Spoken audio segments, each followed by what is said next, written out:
예, 보신 대로 북한이 정찰 위성을 다음 달에 발사하겠다고 밝히면서 긴장이 고조되고 있습니다. 네, 관련 내용 양욱 아산정책연구원 연구위원과 함께 자세히 짚어보도록 하겠습니다. 안녕하세요. 안녕하세요. 예, 안녕하십니까. 자, 북한이 갑자기 왜 정찰 위성을 쏘겠다고 이렇게 나서고 있는 건가요?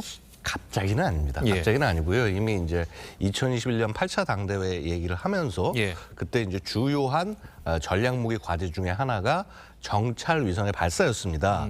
그리고 뭐 혹 기억하시겠지만은 작년 이미 12월 중순에 예. 이 위성 발사를 시험 발사를 한번 했었습니다. 이제 두 발을 발사를 했었는데 뭐 이게 성공했다 실패했다에 대한 얘기는 없었지만은 그 다음 해 위성 발사가 있겠구나를 예고를 한 것이고요.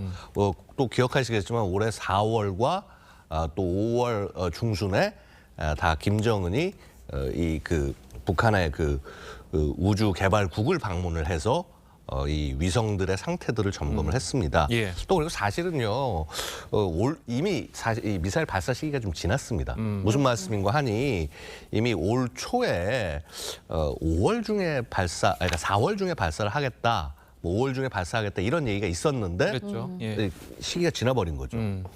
그래서 되려 지금 북한 입장에서는 약간 스케줄이 한 몇 개월 정도 밀려 있는 것이다.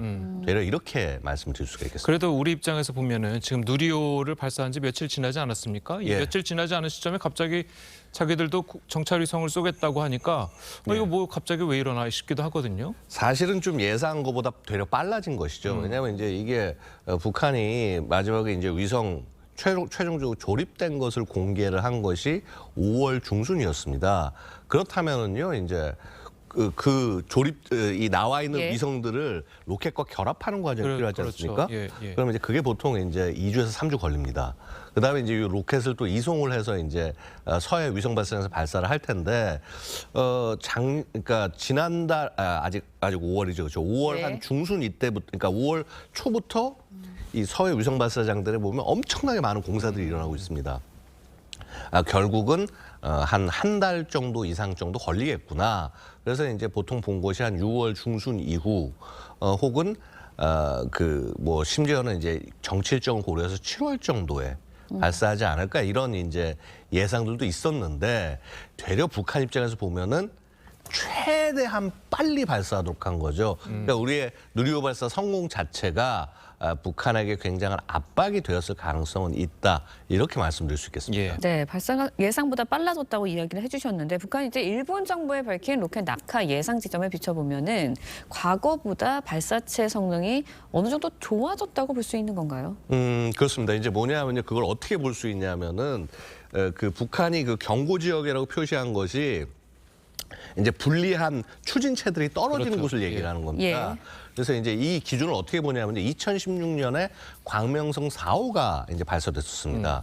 그때 이제 보면은 1단이 장산고 쪽에 그러니까 굉장히 이제 제일 서단 쪽으로 떨어진 거죠, 그렇죠? 그렇게 떨어지고 나머지 이제 2단이 필리핀 쪽에 떨어졌는데 2단은 저희가 확보를 못했습니다만 1단은 우리 군이 잔해를 확보를 했습니다. 근데 바로 그 장산국보다 한참 더 떨어진 곳에 1단이 지금 떨어질 거다라고 북한이 예고를 해놨거든요. 그 말은 뭐냐 하면은 일단 분리 시기가 조금 더 높다. 그러니까 한마디로 이제 이 로켓이 발사되는 고도, 뭐 미사일은 로켓이든 발사되는 고도가 훨씬 더 높을 것이다라고 하는 것을 우리가 추정을 할 수가 있습니다. 그래서 보통 이제 보니까 지금 북위 35도선 이전에 떨어졌던 게 거의 한 7도선? 예. 그 정도였는데 그것보다 훨씬 더 많이 내려간 것이거든요. 그래서 그 부분을 봤을 때는 확실히 발전을 했을 것이라고 보고요.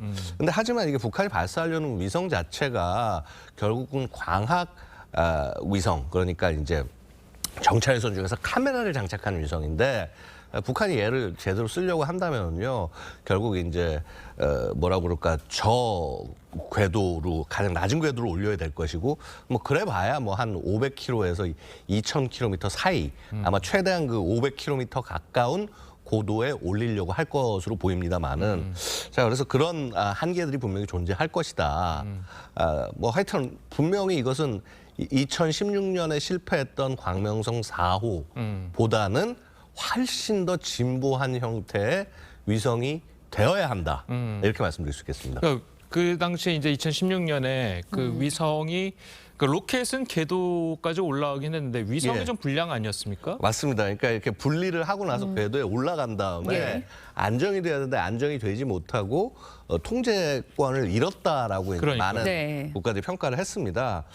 그래서 뭐 사실은 보면은 일단 그 전반적으로 북한이 그 데이터나 이런 부분들 확보해서 조금 많은 노력을 그 사이에 기울였어야 했을 것이다. 예. 그다음에 아까도 말씀드렸다시피 이제 작년 12월 발사 같은 경우도 결국 이번에 발사하는 위성의 어떤 데이터 확보의 차원에서 일어났을 가능성이 높다 말씀드릴 수가 있고요. 네. 사실은요, 이 위성 발사라고 얘기를 하지만은 위성 발사라고 하는 것 자체보다 어떻게 보면은 미사일 기술, 탄도미사일 기술을 훨씬 더 가다듬는데 중점을 뒀을 가능성도 우리가 그 배제할 수 없다라는 것이죠. 지금 우리가 늘상 얘기하는 것이 북한이 ICBM 기술을 완성하지 못했다라고 평가하면서 정상 각도의 발사, 그다음에 정상 각도의 재진입 이런 부분들이 북한이 지금 제대로 보여준 적이 없다라는 그렇죠. 말씀을 드리는 예. 것인데요. 예. 그러니까 늘상 우리가 이게 주의를 하는 것이 뭐냐면 북한이 우주 발사체를 발사한다라고 얘기를 하지만은요, 이제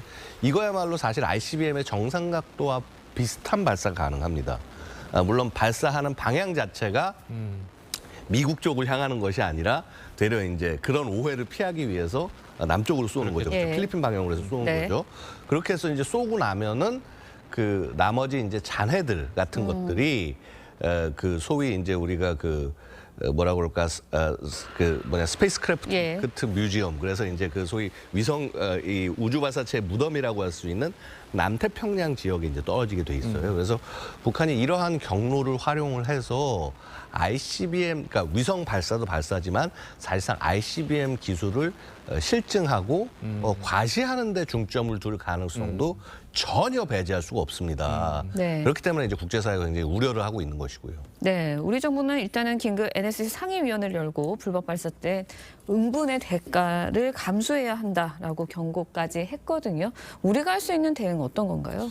사실은 응분의 대가라고 하는 것이 우리 대한민국 혼자 스스로 할 수 있는 레버리지는 상대적으로 적습니다. 이미 뭐 우리가 북한과 교육을 하거나 하는 부분들은 굉장히 제한이 있기 때문에 예. 되려 이제 우리가 여기서 할 수 있는 건 뭐냐면요, 국제사회의 여론을 모아서 지금 뭐 소위 한미일 공조 이런 부분도 상당히 잘 되고 있는 것이고, 사실 그렇다고 한다면은 뭐 미국과 일본의 어떤 그런 영향력, 거기에 우리의 영향력을 더해서 국제사회로 하여금 북한의 행동에 대해서 조금 더 인지를 하게 하고, 그 다음에 이 행동 자체가 결국은 뭐 우크라이나 전쟁만큼이나 세계의 평화와 안보의 위협이다라고 하는 부분들을 명확히 인식시키는 거, 이것만 해도 사실 북한에게 큰 타격이 될 수 있다라고 말씀을 드릴 수가 있겠습니다. 아까 그 위원님께서 말씀하시기를 이제 북한이 정찰위성 로켓을 남쪽으로 쏜다고 그랬잖아요. 예. 그렇다면 우리나라 혹시나